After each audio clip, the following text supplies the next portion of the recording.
यहाँ आप देखिए नारायण जी, 12 घंटे आप रहेंगे तो 12 घंटे नई चिड़िया की आवाज भी देखेंगे। अच्छा। ऐसा ही नहीं क्या ये वृक्ष ही है, लेकिन यहाँ हर प्रकार की जीव जंतु चिड़िया का भी पालन हो रहा है। जी। सैकड़ों चिड़िया रहती हैं, बड़ा आनंद करती हैं। जो पानी मिलता है तो नहा धना करके वो स्नान ध्यान बाजरा करती हैं। खाती हैं यहाँ। जी। तो हमको वहाँ एक स्वर्ग दिखाई देता है जी। कि जब हमारे सामने छोटे छोटे जीव जंतु चुंग रहे हैं और आपस में कलरव कर रहे हैं तो बड़ी खुशी होते हैं, जैसे मानो अपने परिवार में मिलकर मनुष्य खुशी हो रहा हो। जी। मेरा यही परिवार है। जंगल में हम लोग पूज्य संत महाराज जी का दर्शन करने के साथ साथ ही पेड़ पौधे और पक्षियों के भी दर्शन करते आ रहे हैं, क्योंकि सभी जो प्रकृति हैं वो सब भगवान श्री कृष्ण को, बाल गोपाल को दंडवत करती हैं। जैसे कहा गया था कि ब्रज में एक समय दूध और दही की नदियां बहा करती थी और हर तरफ गौ माताएं दिखती रहती थी, तो उसी ब्रज के रज में है। और आप देखिए जी कि जंगल में चलते चलते बढ़ते बढ़ते आगे कहाँ तक हम लोग आ गए हैं कि यहाँ एक ऐसा पेड़ मिला है जिसको कहते हैं कि दूध जमनी, यानी दही को जमाने के लिए इसके पत्ते की जरूरत पड़ती थी। तो मुझे लगता है कि ये ऐसा वृक्ष है जिससे भगवान श्री कृष्ण ने, यानी भगवान यशोदा मैया ने पहली बार दही जमाया होगा। तो ये पत्ते का कमाल आप देख सकते हैं, पत्ते की महिमा आप देख सकते हैं कि बताते हैं पूज्य महाराज जी कि एक बार अगर डाल दीजिए तो मात्र 5 मिनट में दही जम जाता है। यहाँ बहुत सारे ऐसे पौधे हैं जो द्वापर युग के हैं, जब भगवान श्री कृष्ण ब्रज में विचरण करते थे, यानी ग्वाल बाल के साथ में अपनी गौ माता को चराया करते थे, उस समय के वो पौधे हैं। उन सब के बारे में जानकारी पूज्य महाराज जी से करेंगे। पूज्य महाराज जी का दर्शन एक बार फिर आप सब देखेंगे तो प्रकृति का पूरा भंडार यहाँ पर महाराज जी ने बचा के रखा हुआ है। महाराज जी सबसे ज्यादा उत्सुकता तो ये इस पौधे के बारे में है, पेड़ के बारे में है, पेड़ की पत्ती के बारे में। जी, ये पहले हम बचपन में थोड़ा सा दूध लिया जी, बरगद के पत्ते में और थोड़ा 2 पत्ते इसके डाल दिए, दूध इसमें भी दूध निकलता है जी, इसलिए दूध जमनी बोली जाती है। 2-4 पत्ते डुबा दिए और दूध 5 मिनट में जम के दही तैयार हो गया। 5 मिनट में तैयार हो जाएगा। हम स्वयं खाते थे पहले जी। ये हमने आजमाइश करके देखा है, 5 मिनट जब होंगी इसका दूध तैयार हो जाएगा। इसको दूध जमनी भी बोलते हैं, शोरा भी बोलते हैं। ये जंगल में हमारे यहाँ 4-6 ऐसे वृक्ष हैं। इसके आसपास हमने वृक्षारोपण चारों तरफ किया है। और इस वृक्ष के बारे में एक बार और जानना चाहेंगे महाराज जी, क्योंकि ये उत्सुकता बढ़ती जा रही है, क्योंकि ब्रज में गौ माताएं थी और भगवान श्री कृष्ण चराने ले जाते थे गौ माताओं को। तो ये एक बार अगर डाल दे दूध में इसके बूंद को, यानी दूध नहीं, थोड़ा दूध, अच्छा, ऐसा नहीं कि अधिक दूध जी, दूध होना चाहिए 100 ग्राम या 200 ग्राम 150 ग्राम जी, और 4 पत्ते इसके डुबाने से तत्काल दूध तैयार हो जाएगा, वो भी दोने के पत्ते में। जी, हमने खुद जमाया, बर्तन में नहीं, पत्ते में, और बना करके खाया भी, अब भी खा सकते हैं। अच्छा, और ये कन्हैया के समय से ही पहले दही कहाँ से तैयार हुआ? हाँ, यही प्रश्न अचानक दही तैयार कहाँ से हुआ? जी। औषधियों के द्वारा ही सब कार्य होते हैं। जी, जैसे बहाना लगाया कन्हैया वैद्य जी ने लक्ष्मण जी के लिए संजीवनी लेके आओ, वो भी तो जड़ी थी। जी जी जी, जड़ी का जरूरत पड़ा और लक्ष्मण जी तैयार हो गए, खड़े हो गए। जी, ऐसे ही सभी जड़ियों से आज मनुष्य अपना कार्य करता है। जी, डॉक्टर भी दवाई लगाते हैं तो जड़ियों से ही दवाई आ रही है। जी, लेकिन जड़ी बूटियों में जो शक्ति है उनकी पहचान करने वाला होना चाहिए। जी। अब बेल पत्र हमने लगा रखे हैं जी, बेल पत्र के पत्ते घिस के और किसी बच्चे को दे दो जिसके दस्त हो जाते हैं तो डॉक्टर की आवश्यकता नहीं पड़ेगी। जी, और बड़े मनुष्य को होते हैं तो 10 पत्ते दे दीजिए, घोट करके चबा के खा जाए तो दवा की आवश्यकता नहीं पड़ेगी। जी, और गर्मी बहुत सताए हुए तो उसका जूस मिल जाए तो उसको दवा मिल गया। जी, और उसको कभी हैजा नहीं हो सकता है। चाहे सुबह अगर जूस हमको मिल जाता है तो हम सारे दिन गाय चरा लेते हैं। अच्छा, जूस थोड़ा मिल जाए, जूस 1 लोटा हम पी करके इसका, गर्मी के मौसम में भी हमको फिर गर्मी नहीं सताती है। अच्छा, इसका 1 लोटा जूस बेल पत्र का पी के चले जाएं तो सारे दिन मस्तक तर रहेगा।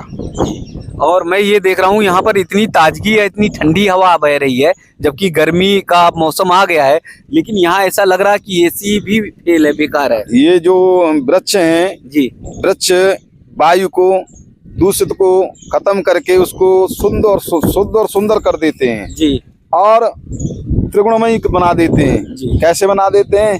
जी। सुंदर भी लगेगी, ठंडी भी लगेगी जी और आपके मनोबल को बढ़ाएगी। जी। मनोबल का हमारा क्या है कि बड़ी अच्छा हवा चल रहा है, यहीं बैठ जाए, हाँ हाँ, आनंद लीजिए। आनंद तो ले, इसका आनंद जो लेता है वही जानता है। वही जानते हैं। मुझे महसूस हो रहा सच में एकदम रोम रोम एकदम आनंदित हो रहा है। इतनी अच्छी सुंदर हवा बह रही, इतनी शीतल बयार बह रही है कि एकदम आप ये समझिए कोई ना पंखे की जरूरत है ना कूलर की जरूरत है। घंटों यहाँ पर बैठे रहिए, आराम से बैठे रहिए, आपको आराम से नींद आएगी, शीतलता मिलेगी। जी ये भी जामुन का ही वृक्ष है। जी,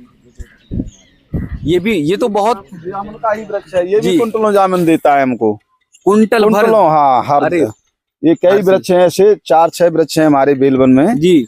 जो प्राचीनता से हैं। ये कितने साल में आ जाते हैं, तैयार हो जाते हैं? फल हाँ नहीं, पेड़, हाँ वृक्ष और फल कितने दिन में? ये वृक्ष तो 20 साल से 15 साल से पहले फल नहीं देगा। 20-15 साल? हाँ, मैंने लगाए हैं उधर में कई पेड़ जामुन के, जी। तो उनको 12-12 साल के 14-14 साल के हो गए, भी फल नहीं आया है। अच्छा, अंदाज है कि 20 साल से पहले नहीं आएगा। नहीं आता। हाँ, जितना पीछे फल आएगा उतना ही उसकी आयु भी अधिक होती है, अधिक होती है। इसलिए ये समाप्त जल्दी नहीं होते हैं। जी ये गिरेगा तो भी एक हमारे काम आएगा, जी हर किसी के काम आएगा। जी जी। और इंसान गिरेगा तो पूरी तरह गिर जाएगा। इंसान गिरता है तो गिरावट दूसरों की को कोई- दुख देता है, दुख देता है। दुख देता है। जी इंसान गिरता है तो वो समझ लीजिए कि अपने कर्म से गिर गया जी तो कितनों को मारेगा, जी धर्म से गिर गया तो खुद मर गया, जी और दुनिया की नजर से गिर गया तो उसका तो फिर पता नहीं। पतन हो गया एकदम। जी।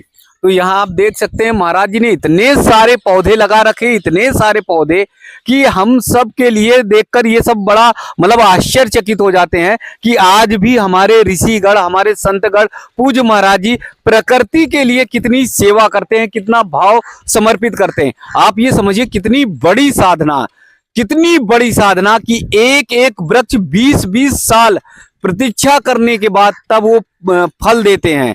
बेल पत्थर है, उसके 10 से 15 साल बाद लगाने के बाद तब फल आता है। जामुन का बता रहे हैं जैसे पूज्य महाराज जी करीब 20 साल लग जाता। कितनी बड़ी साधना होगी, कितना बड़ा त्याग, समर्पण और कितना बड़ा धैर्य होगा कि इन वृक्षों को बचाने के लिए। अगर कोई जानवर नुकसान पहुंचा देता होगा तो कितना कष्ट महाराज जी को होता होगा। आप ये देखिए यहाँ पर भी जाल में जहां जहां जाल लगे हुए हैं, ये जंगल में सब जगह पौधे लगाते जा रहे हैं। जिस जगह पर, जिस स्थान पर पूज्य महाराज जी को पौधे लगाने के स्थान मिल जाता है वहां पौधे लगाते हैं। 10 साल 15 साल सेवा करते हैं और जब इसका फल आता है तो पूरे समाज को बांट देते हैं, प्रत्येक लोगों को बांटते हैं। जो भी यहाँ पर बेलवन में दर्शन करने आते हैं भक्तगण, श्रद्धालुगण, सबको कभी बेलपत्थर की शरबत पिलाते हैं, कभी जामुन अपने हाथ से खिलाते हैं, कभी जो है बेर अपने हाथ से खिलाते हैं। और ऐसा भाव लगता है भक्तों को आने में, जब लगते हैं महाराज जी के पास बैठते हैं तो जैसे लगता है कि सबरी मैया ने राम जी का इंतजार किया था, उसी तरह से पूज्य महाराज जी का लगता है कि भक्तों का प्रतीक्षा और इंतजार कर रहे हैं। जी, ये पूरा वातावरण आपने तो महाराज जी एकदम आनंदित कर दिया। यहाँ पर आने पे लगता है कि हाँ, हमारे ठाकुर जी एकदम वृक्ष के हर पौधे, हर पत्ते पे विराजमान है। यहाँ आप देखिए नारायण जी, 12 घंटे आप रहेंगे तो 12 घंटे नई चिड़िया की आवाज भी देखेंगे। अच्छा, ऐसा ही नहीं कि ये वृक्ष ही हैं, लेकिन यहाँ हर प्रकार की जीव जंतु चिड़िया का भी पालन हो रहा है। जी, गोरैया, तोता, छोटे तोता, बड़े तोता, गिलहरी, पेंगा, कबूतर, कौआ, मोर और ढोक, और एक टिटहरी पक्षी है, एक जलमुर्गी है। जी, अनेकों प्रकार के हैं, इनको हम जानते हैं। हरी पीरी चिड़िया भी हैं, छोटी छोटी, जो 50-50 ग्राम की होती हैं। सैकड़ों चिड़िया रहती हैं, बड़ा आनंद करती हैं। जब पानी मिलता है तो नहा धना करके वो स्नान ध्यान बाजरा करती खाती हैं यहाँ। जी। तो हमको वहाँ एक स्वर्ग दिखाई देता है जी, कि जब हमारे सामने छोटे छोटे जीव जंतु चुंग रहे हैं और आपस में कलरव कर रहे हैं तो बड़ी खुशी होते हैं, जैसे मानो अपने परिवार में मिलकर मनुष्य खुशी हो रहा हो। जी, मेरा यही परिवार है। जी। पूज्य महाराज जी ने बताया कि इनका यही परिवार है। जितने पक्षी हैं ये इनके परिवार हैं, जितने पेड़ पौधे लता पता सब इनके परिवार हैं। और महाराज जी के चेहरे का भाव देखिए कि जब ये पक्षी आनंदित होते तो महाराज जी का चेहरा भी एकदम आनंद से, भाव से खिल जाता है। तो आज अगर सच्ची ठाकुर जी की सेवा करनी है, अपने कन्हैया की सेवा करनी है, अपने बाल गोपाल की सेवा करनी है, उनकी भक्ति करनी है, तो आप वृक्ष जरूर लगाइए, आप पक्षियों का संरक्षण जरूर करिए, आप पौधे जरूर लगाइए। हर जगह पौधे लगाएंगे, ऐसा ही आनंद आएगा, ऐसी ही शीतलता आएगी और ऐसी ही भक्ति आपको देखने को मिलेगी। आज का आनंद तो बहुत ही प्यारा है, बहुत ही मन आनंदित हो रहा, इतनी शीतलता मिल रही है, इतनी शीतलता मन मिल रही है कि हर रोम रोम जो है आनंद से भर जा रहा है। ऐसा लग रहा है कि जैसे इतने शीतल में, मन में, भाव में कि ठाकुर जी का आशीर्वाद हमको मिल रहा है, प्राप्त हो रहा है। तो आप सबसे निवेदन है, आग्रह है, पूज्य महाराज जी से कहेंगे कि सभी को वृक्षों के लिए अपील करें कि वो पेड़ पौधे ज़्यादा से ज़्यादा लगाएं।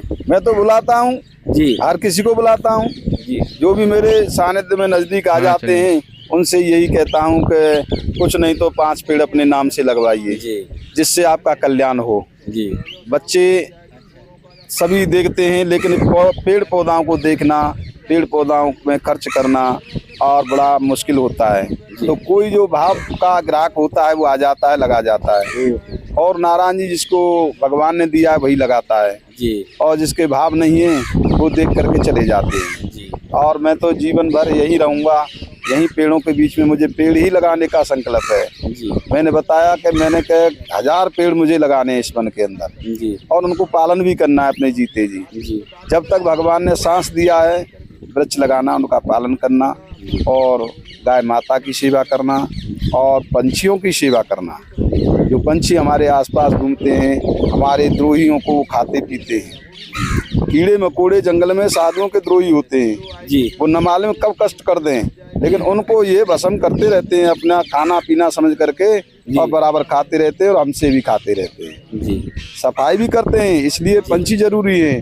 पंछी की हवा लगने से शरीर के रोग शमन हो जाते हैं, जो संक्षिप्त रोग होते हैं वो शमन हो जाते हैं। जैसे कि कबूतर के बीच में आप बैठ जाइए जी, और बाजरा डाल दीजिए, और उनकी उड़ने की और बैठने की हवा लगने से लकुआ का बीमार आधा सही हो जाएगा, ये मैं दावा दे रहा हूँ। ओ, जिसको लकुआ मारा हुआ हो जी, वो जहाँ जंगल में डाल दिया जाए और कबूतरों की उसको हवा लगनी चाहिए बस। जी। तो पूज्य महाराज जी ने बहुत सारी औषधियों के बारे में बताया, बहुत सारे पक्षियों से क्या क्या उपचार हो सकते हैं उसके बारे में बताया, और गठिया बाई का सटीक इलाज पूज्य महाराज जी ने बताया उस पत्ती के बारे में। तो आप सब अगर कभी बेलवन आए तो महाराज जी से जानकारी ले सकते हैं, पूछ सकते हैं। और यहाँ पर अगर पौधे रोपित करना चाहते हैं, आप पौधे लगाना चाहते हैं, तो आप पौधे भी लगा सकते हैं, क्योंकि पूरा जंगली जंगल है, आप सबको हर स्थान पे मिलेगा। तो ऐसे संत आज के समय में बहुत कम हैं जो वृक्षों के लिए, पेड़ पौधों के लिए एकदम अपनी जान देने के लिए तैयार रहते हैं कि किसी भी तरह से हमारा वन हरा भरा हो। आज अगर ठाकुर जी की सही मायने में सच्ची पूजा है तो मुझे लगता यही है, क्योंकि प्रकृति से बड़ी पूजा कोई और नहीं हो सकती, क्योंकि प्रकृति के बीच में ही हमारे ठाकुर जी आनंद पाते हैं, प्रकृति के बीच में ही हमारे ठाकुर जी मोर पंख लगाकर भाव से, भक्ति से नृत्य करते हुए दिखाई देते हैं। तो आइए पूज्य महाराज जी से आशीर्वाद लेकर हम सब भी यहाँ पर वृक्ष लगाएं, पूजन करें। जय श्री राधे।